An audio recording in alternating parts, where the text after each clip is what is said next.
तो अगर आप अपने घर के लिए सबसे कम दाम के अंदर फ्लोरिंग लगवाने के बारे में सोच रहे हो तो आपके लिए सबसे बेस्ट ऑप्शन हो सकता है पीवीसी विनाइल फ्लोरिंग, जिसे कि आम भाषा में कारपेट फ्लोरिंग भी कहा जाता है। अब ये जो कारपेट फ्लोरिंग है, चाहे आप इसका कंपैरिजन टाइल के साथ करो या फिर बाकी किसी भी फ्लोरिंग के ऑप्शन के साथ करो, पर कॉस्ट के मामले में ये सबसे बेस्ट है क्योंकि सबसे कम दाम के अंदर आप इसे अपने घर के अंदर लगा सकते हो और इसे लगाने के लिए आपको बहुत ही कम समय भी लगता है। पर भले ये सबसे सस्ती होती है, पर क्या आपके घर के लिए सबसे बेस्ट ऑप्शन हो सकती है? अब ये जो कारपेट फ्लोरिंग है, इसे लगवाते समय लोग बहुत बड़ी गलती कर देते हैं। वो सिर्फ रेट देख के कारपेट को लगा देते हैं और 8 महीने बाद वही कारपेट जो है वो किनारे से उखड़ने लगता है या फिर कुछ जगह पर बबल आने लगते हैं या फिर बदबू आने लगती है। तो अगर आप ऐसा नहीं होने देना चाहते हो तो ये वीडियो पूरा जरूर देखें। अगर हम टाइल के साथ इसका कंपैरिजन करते हैं तो दोनों में से लॉन्ग टर्म में आपके लिए सबसे बेस्ट ऑप्शन कौन सा हो सकता है? कहीं ऐसा ना हो जाए कि आप सस्ता सोच के इसे अपने घर के अंदर लगा दो और आगे चल के आपको तकलीफ हो। तो यहाँ पर सबसे पहली चीज तो ये आ जाती है कि जब भी हम मार्केट में कारपेट फ्लोरिंग लगाने के बारे में पूछते हैं तो हमारे दिमाग में सिर्फ एक चीज आती है कि ये कारपेट के रोल आते हैं और इन्हें घर के अंदर लगाया जाता है। पर असल बात यह है कि कारपेट में भी आपको 3 टाइप मिलते हैं। पहला टाइप आ जाता है रोल फॉर्मेट वाला विनाइल। ये बड़े रोल में आता है, 6 फीट या फिर 6 फीट 6 इंच के चौड़ाई में आपको मिल जाता है। ये सबसे ज्यादा बिकता है, ये सबसे सस्ता होता है और आज हम इसी का कैलकुलेशन भी करके देखने वाले हैं। दूसरा टाइप आ जाता है जो कि है विनाइल प्लैंक यानी कि एलवीटी। ये लकड़ी की पट्टियों जैसा दिखता है, एक एक पीस को चिपकाया जाता है, जबरदस्त लुक मिलता है, पर इसका जो रेट है रोल फॉर्मेट के कंपैरिजन में डायरेक्टली 3 गुना होता है। अगर हम बात करते हैं तीसरे टाइप के बारे में तो वो आ जाता है एसपीसी या फिर जिसे क्लिक फ्लोरिंग भी कहा जाता है। ये सबसे मजबूत होता है, नीचे स्टोन पाउडर की एक कोर लेयर होती है और चिपकाने की भी जरूरत नहीं होती है, बस लॉक करके इसे बिठाया जाता है। अब जाहिर सी बात है ये आपको कम दाम में नहीं मिलेगा। अब यहाँ पर सबसे जरूरी चीज जो कि आपको ध्यान में रखनी चाहिए वो है थिकनेस, यानी कि कितने mm का आपका कारपेट फ्लोरिंग होने वाला है। ये काफी इंपॉर्टेंट चीज होती है, इसके ऊपर मजबूती भी काफी ज्यादा डिपेंड होती है। मार्केट में 0.5 mm से लेके 2 mm तक थिकनेस में आपको ये कारपेट फ्लोर जो है वो मिल जाते हैं। दुकानदार आपको 15 से लेके 18 रुपए का रेट बताता है, तो हो सकता है वो आपको 0.5 mm से लेके 0.7 mm वाला माल जो है वो देने वाला है। इसके ऊपर होता यह है कि थोड़ा सा भी सामान अगर आपने घसीट दिया तो निशान जो है वो पक्का आपके कारपेट फ्लोरिंग के ऊपर आने वाला है। और कारपेट फ्लोरिंग में ये चीज काफी इंपॉर्टेंट है क्योंकि आगे चल के हम इस पॉइंट के बारे में डिटेल से देखने वाले हैं, क्योंकि ये कारपेट की काफी बड़ी कमजोरी होती है। अब अगर हम बात करते हैं इसके असली फायदे के बारे में तो सबसे पहली चीज आ जाती है जो कि है इंस्टॉलेशन का स्पीड। देखिए दोस्तों, कितना भी बड़ा रूम हो, एक दिन के अंदर आपका काम जो है वो कंप्लीट हो जाता है। कहिए कुछ घंटों के अंदर आपका काम जो है वो कंप्लीट हो जाता है। ना तोड़फोड़ की जरूरत है, ना ही कोई कचरा वगैरह उड़ता है, आसानी के साथ इसे फिक्स किया जाता है। एसआर की मदद से इन रोल को आपके फ्लोर के ऊपर चिपकाया जाता है। हालांकि आपको यह भी ध्यान में रखना पड़ता है कि फ्लोर जो है वो स्मूथ होना चाहिए। ऐसा नहीं कि उबड़ खाबड़ अगर चीजें है तो वो तुरंत आपके कारपेट फ्लोर के ऊपर से दिखाई दे सकती है। उसके बाद जैसे कि हमने देखा, कॉस्ट का तो सबसे मेन एडवांटेज है जिस वजह से बहुत सारे लोग इसी ऑप्शन की तरफ जाते हैं। उसके बाद इसमें आपको बहुत सारे टाइप के डिजाइन भी मिल जाते हैं। जैसे कि पहले सिर्फ आपको कारपेट स्टाइल जो है यानी कि जो चेक स्टाइल है वो मिलती थी, पर आजकल इसमें आपको मार्बल फिनिश मिल जाती है, इटालियन मार्बल फिनिश भी आपको अवेलेबल है। उसके बाद में वुडन प्लैंक भी यहाँ पर आपको मिल जाते हैं, तो ये भी एक अच्छा लुक क्रिएट करने का काम करते हैं। और इसमें आपको थोड़ा सा हल्का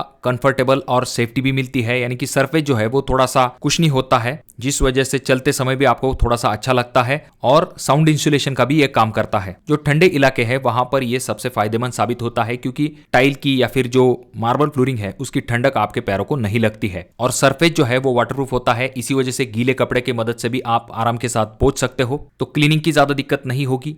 अब दोस्तों कुछ नुकसान के बारे में भी जान लेते हैं जो कि दुकानदार आपको नहीं बताएगा। जैसे कि सबसे पहली चीज तो ये आ जाती है कि ये सबसे कम दाम का होता है, पर इसकी लाइफ भी सबसे कम होती है। फिर चाहे आप टाइल से कंपेयर करो, मार्बल से करो या फिर किसी और फ्लोरिंग के साथ करो। नॉर्मल टाइल फ्लोरिंग जो है वो 15 से लेके 25 साल तक आराम के साथ चल सकती है। वहीं पर पीवीसी विनाइल फ्लोरिंग की जो लाइफ है वो ज्यादा से ज्यादा आप 4 से लेके 5 साल तक कंसिडर कर सकते हो। कुछ जगह पर तो 2 से लेके 3 साल ही बताया जाता है। उसमें भी आपको 1.5 mm से लेके 2 mm का अच्छा माल जो है उसका इस्तेमाल करना पड़ता है, जिसमें कि आपको अच्छी लाइफ मिल सकती है। उसके बाद कारपेट की और एक लिमिटेशन आ जाती है जो कि है फटने का डर। देखिए दोस्तों, घर के अंदर हम रहते हैं तो वहां पर हम चीजों को यहां से वहां ले जाते हैं, जैसे कि आपका सोफा है या फिर डाइनिंग चेयर है या फिर कोई रेगुलर चेयर है, बेड, तो ऐसी चीजें जब हम यहां से वहां खिसकाते हैं तो ऐसे में आपका जो कारपेट फ्लोर है वो फट सकता है, जिस वजह से अंदर के तरफ मिट्टी चली जाती है और वो जगह जो है वो काली पड़ जाती है। और भी बहुत सारी दिक्कतें होती है, जैसे कि आपको पता होगा अगर आपका कारपेट कहीं एक जगह से फट जाता है तो यकीन मानिए धीरे धीरे करके यानी कि और भी ज्यादा ये फटने लगता है और जल्दी खराब हो जाता है। उसके बाद इसकी और एक दिक्कत है धूप और गर्मी।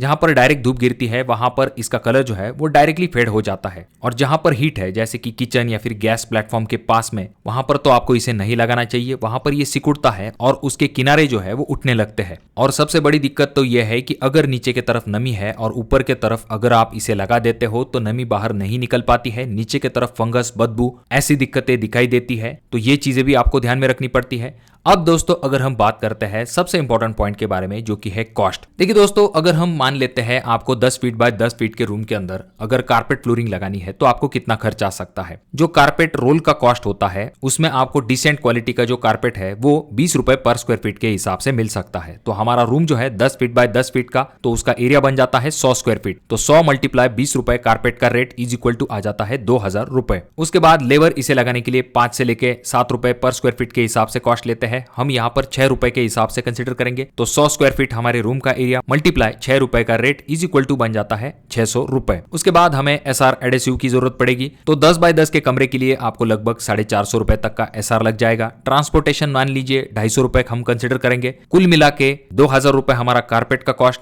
600 रुपए लेबर कॉस्ट प्लस 450 रुपए एसआर कॉस्ट प्लस 250 रुपए ट्रांसपोर्ट इज इक्वल टू आ जाता है 3300 रुपए। तो इतने में आपका 10 फीट बाय 10 फीट का जो रूम है वो कवर हो जाएगा। यानी कि सिर्फ 3000 से लेके 3500 रुपए के अंदर आपका एक 10 फीट बाय 10 फीट का रूम जो है वो कवर हो जाता है। अगर हम बाकी फ्लोर से इसका कंपैरिजन करते हैं तो ये कॉस्ट काफी कम होता है। टाइल में आपको 50 से लेके 60 रुपए पर स्क्वायर फीट तक खर्च आ जाता है। कुछ सिचुएशन में तो आपको 100 से लेके 120 रुपए पर स्क्वायर फीट तक भी खर्च आ जाता है। अगर आप इससे भी कम दाम के अंदर करना चाहते हो तो आपको 2500 से लेके 3000 रुपए के अंदर भी आपकी कारपेट फ्लोरिंग लग जाती है, पर उनकी क्वालिटी आपको जरूर चेक कर लेनी चाहिए। अब ये तो हो गई कॉस्ट, पर लगाने से पहले कुछ इंपॉर्टेंट चीजों के बारे में जान लीजिए। जैसे कि मैंने आपको शुरुआती वक्त में ही कहा है कि फर्श का जो लेवल है वो सपाट होना चाहिए। उबड़ खाबड़ जगह है, वो जो अनइवननेस है वो डायरेक्टली आपके फ्लोरिंग के ऊपर से दिखाई देगा। उसके बाद में एमएम जरूर पूछिए। रेट के बाद दूसरी इंपॉर्टेंट चीज आ जाती है जो कि है एमएम। कम थिकनेस वाले अगर आप कारपेट को लगा दोगे तो इससे होगा ये कि आपको शुरुआती वक्त में कम खर्च आएगा, पर आगे चल के ये जल्दी फट भी जाएगा। तो 1 mm से नीचे आपको नहीं जाना चाहिए। अब देखिए दोस्तों, कहां पर ये सबसे बेस्ट ऑप्शन हो सकता है इसके बारे में भी जान लीजिए। तो देखिए दोस्तों, जहां पर आपका बजट काफी टाइट है, आप रेंट पर्पज के हिसाब से देना चाहते हो तो वहां पर आप इसे लगा सकते हो। अगर हम टाइल के साथ इसका कंपैरिजन करते हैं तो देखिए दोस्तों, मेरा रिकमेंडेशन तो आपको टाइल रहेगा क्योंकि उसकी लाइफ ज्यादा होती है, लुक भी काफी अच्छा होता है।